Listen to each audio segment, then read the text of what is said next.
Welcome back. Thank you for staying with us. The Ministry of Health and Wellness received a report of one COVID-19 related death over the weekend, bringing the total number of deaths in country to 46. Death number 46 is a 71-year-old male from Vieux-Fort with underlying medical illnesses. The individual passed away whilst in care. Late Sunday, the Ministry of Health and Wellness also received confirmation of 5 cases of COVID-19 from the Israel Long Lab from a batch of 66 samples. The 5 individuals were assessed and tested for COVID-19 at various community respiratory clinics. The new cases bring the total number of cases diagnosed in country to date to 3,871. Confirmation was also received of the recovery of 3 individuals, bringing the total number of active cases in country to 255. At present, 2 of the active cases are requiring critical care at the respiratory hospital. On Monday, the staff of Hot FM Communications Limited received their first dose of the AstraZeneca COVID-19 vaccine. Genevieve Gonzague spoke with the staff after being inoculated. As the Ministry of Health and Wellness continues on its vaccination drive around the island of St. Lucia, the Hot FM Communications Limited staff were one of the latest to receive the first dose of the COVID-19 AstraZeneca vaccine. Majority of the staff came out to get vaccinated. Radio personality Liana Joannis explained that despite the vast amount of information and misinformation in the public domain, she decided to take the jab to protect herself and her family. Well, to be quite honest, it is something that I have been actually contemplating on for quite some time. As we all know, there are quite a lot of rumors circulating about this vaccine, but I'm like, you know what? Why not? Just do it. I have to protect myself. I have to protect my kids, my mom, my family. I'm always on the road. I'm open and prone to catching infections very easily. So I'm like, you know what? Just go ahead and do it. I'm feeling quite good for now. For now. As we know, a lot have been circulating with side effects. I don't know what's going to happen, but I'm all okay for it. Prepared for it too. I got my multi symptoms, but I'm good for it. All around, the responses were the same, with individuals expressing that the process was much smoother than they anticipated. I fall into the bracket of high risk because I am very much asthmatic, and so is my family. So I'm doing it for myself, to protect myself, but more so my family, especially my 7-year-old son, who also suffers from asthma. It was grueling because you have all these ideas and all the fears, you know, the stigma and everything swirling in your head. And I actually have a phobia of injections. So yeah, I got teary-eyed a little bit and I was shaking, but I kind of feel a bit silly now because I literally felt nothing. It was something that I thought about. I wasn't too sure about the process at first, but then I figured, you know, maybe it is something that we have to do. I decided to go for it. And it was not as bad as I thought it would be. You know, I kind of thought I would be feeling this giant needle inside of me, but it was really, really a simple process. And if I had to do it again, I would. The Ministry of Health is currently executing Phase 1A and 1B of the vaccination drive, which focuses on frontline workers, people who are 65 years and older, residents of elderly homes, and people living with chronic health conditions. Reporting for Hot 7 News, I am Genevieve Gonzague. March 8th marks the annual day to celebrate all things women. International Women's Day is meant to celebrate the achievements of women across the globe, whether social, economic, cultural, and political. To commemorate this year's theme, Choose to Challenge, Hot 7 TV's Genevieve Gonzague spoke with women who are encouraging others to stand up for themselves and each other. Happy International Women's Day to the givers of life, to the teachers, the nurses, the doctors, the moms. We can't live without you.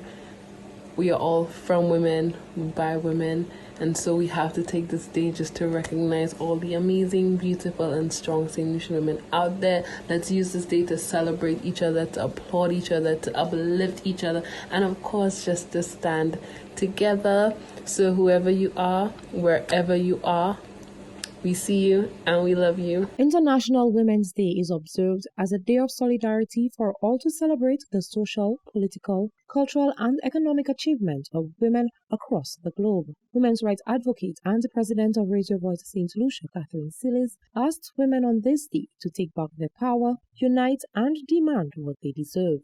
There is no ordinary woman, there is woman. And women, whether ordinary, whether poor, whether rich, whether anything, need to let their voices heard, specifically in front of a general election. When politicians ask you for votes, ask them what you're getting in return. Are you getting a restructuring of the Department of Human Services? Are you getting a restructuring of the family court? Are you getting them to do something about voice training center? Are they going to do something about domestic violence? And are they going to do something about so many women who have been killed and their cases just there? Let us ask them for what is important. Ask them how long can you afford to feed a whole child on $200? That is what we should do for International Women's Day. Doesn't matter who you are a woman. As people the world over continue to deal with the effects of the COVID-19 pandemic, the president of the St. Lucia Medical and Dental Association, Dr. Merle Clark, is reminding women that they should not neglect themselves in the rush to ensure that everyone else is taken care of. So many things that have really weighed predominantly on our women. We do feel it's important as a St. Lucia Medical and Dental Association to offer encouragement to our women. We have to, and again, we've been saying this throughout this pandemic, the mental health of our people, of our women in particular, is important. We cannot ignore that very important aspect of all of this throughout this COVID-19 pandemic. So many things challenges that women have had to face during this past year on top of what normally obtains. And we really would like to offer words of encouragement to our women that we are with you through the struggle. We have the majority of our members are female as well, so they are feeling the pinch as well, with children being at home, the homeschooling concept, so many things that we've had to adapt to. Dr. Clark says on top of just dealing with the pandemic, women are now faced with having to assist their children with online schooling and work commitments. And it's, again, a word of encouragement to stay healthy, to not only take care of everybody else, but it is important that you take care of yourself, your mental health, your physical health throughout all of this. Because if you are not healthy, then you cannot take care of anybody else. So take time to take care of yourself, relax, just meditate, whatever it is that puts you in a good mental space. That is important, and that would be our words of encouragement to our women. Women all across are encouraged to use this time to celebrate and reflect on how far women have come, as well as aspire to do more and be more. Reporting for Hot 7 News, I am Genevieve Gonzalez. Gender Relations Minister Dr. Gail Rigobert has assured women across St. Lucia that every good deed will bring with it its rightful reward. This as the island joins the rest of the world in celebrating International Women's Day. In her address to women, the Gender Relations Minister called on women to remain steadfast in their quest to bring justice for women and girls across St. Lucia. I know that you and I can do it together. You and I are committed to ensuring that the next generation of St. Lucian girls will not have to encounter the hurdles that we have had to encounter in our time.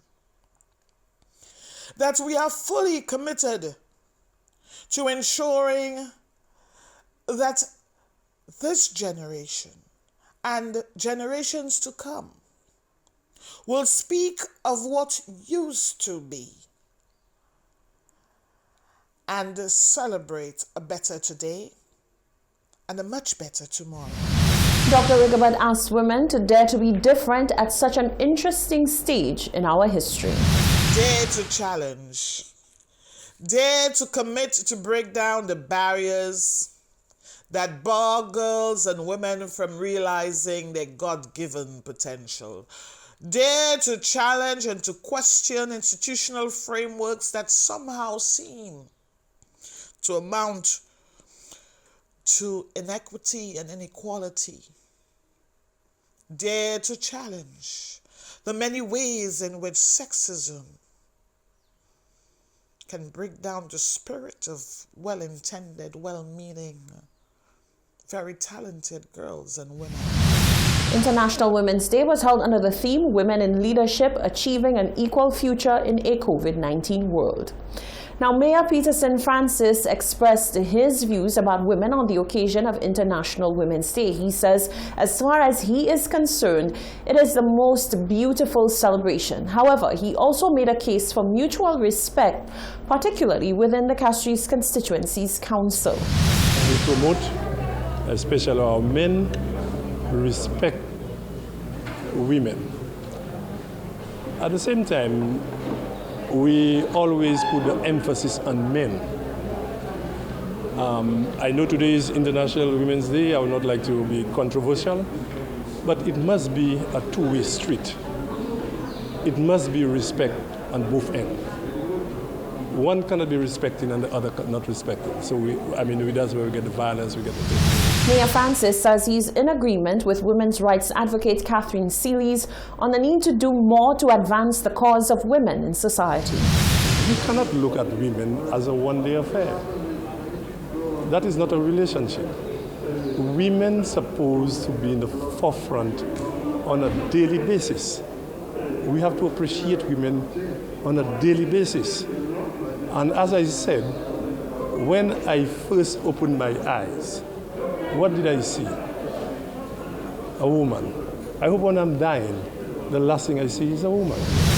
The mayor says a greater sense of appreciation for all women, no matter their station in life, is a must. With all eyes on Buckingham Palace after a bombshell interview with the Duke and Duchess of Sussex revealing racism within the monarchy, questions are now being raised surrounding Queen Elizabeth's position as head of the Commonwealth. The chairman of the St. Lucia National Reparations Committee, Earl Bousquet, says unfortunately, St. Lucia and the rest of CARICOM are so intertwined with the British monarchy that they are blind to the ills of the relationship. Bousquet says a clean break from the monarchy at any time is highly unlikely. Buckingham Palace was dealt a major blow on Sunday night after Duke and Duchess of Sussex, Prince Harry and wife Meghan sat with talk show queen Oprah Winfrey in a candid interview about life before and after marriage and the British monarchy. The interview was filled with controversy, but perhaps one of the biggest shockers was when Meghan, a mixed-race American with a black mother and a white father, revealed that members of the royal family had raised concerns about how dark their son, Archie's, skin might be, a matter which pushed her to the brink of suicide. This evidence of royal racism has breathed new life into an ongoing discussion of whether the Queen should remain St. Lucia's head of state or whether the island should become fully independent from the British colony. On Monday, Chairman of the St. Lucia National Reparations Committee, Earl Bousquet, spoke on the matter, saying that this latest incident is all part and parcel of the continuing revelations of the historical legacies that we have inherited since colonialism. The royal household and the royal family and the monarch, whether it be a king or queen, continues to be responsible for who we are, even after independence, us remaining as members of the Commonwealth in order that we can ensure we continue to benefit from our historical relationship with Britain.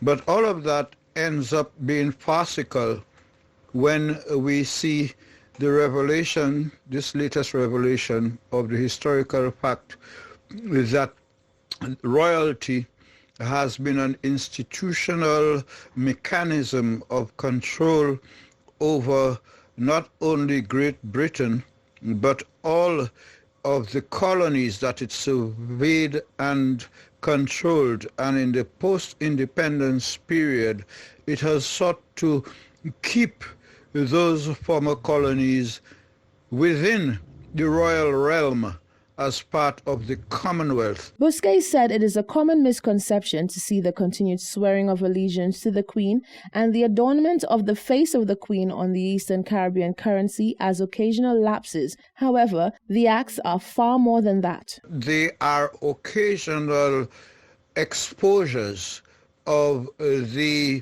institutional hypocrisy that has tied the former colonies to the colonial power in the post-independence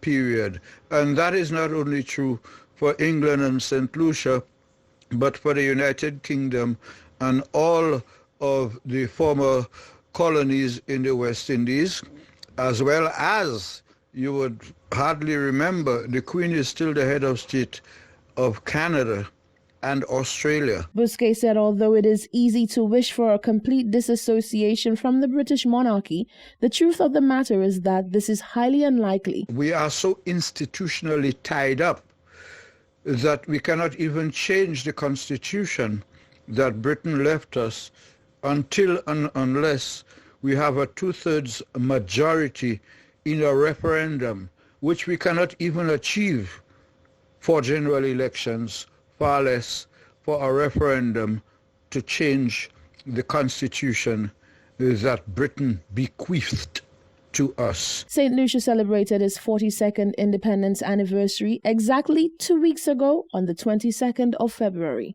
Reporting for Hot 7 News, I am Rochelle Gonzalez. Stay with us. Still to come, the Substance Abuse Advisory Council Secretariat says alcohol consumption is a growing problem. And more on International Women's Day from women blazing a trail in education.